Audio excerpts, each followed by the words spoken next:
C'est ici, dans cette salle du service départemental d'incendie et de secours de l'Aude, qu'arrivent tous les appels d'urgence passés dans le département. Quand c'est un téléphone fixe, l'adresse de l'appelant s'affiche automatiquement sur l'écran de l'opérateur. Lorsque vous appelez les secours depuis votre téléphone portable, votre appel déclenche forcément un émetteur comme celui-ci.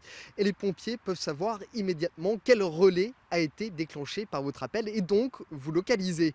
Problème, en zone rurale, ces relais sont parfois très espacés, 20 à 30 km.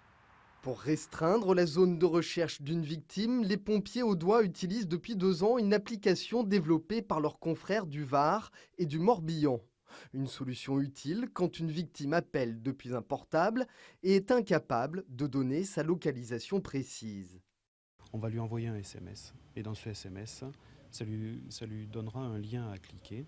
Elle clique dessus. Automatiquement, nous, ses coordonnées GPS vont remonter dans notre système. Et on va avoir une précision de l'ordre d'une cinquantaine de mètres qui pourra être affinée suivant la zone où elle est. De quoi réduire considérablement la zone de recherche pour les secours et donc de gagner du temps. Cette application est aujourd'hui utilisée plusieurs fois par semaine, mais connaît malgré tout des limites. Il faut avoir bien sûr un smartphone, du réseau, et il faut aussi que la victime soit en capacité de répondre aux SMS des pompiers. Une solution qui n'empêche donc pas de respecter une règle élémentaire de prudence.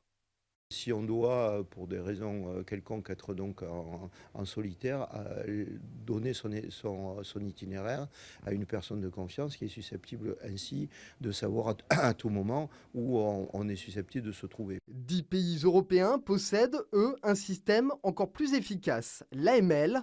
Il envoie automatiquement la localisation précise du téléphone pour tous les appels passés au service de secours. Une solution qui sera obligatoire pour toute l'Union européenne en 2020.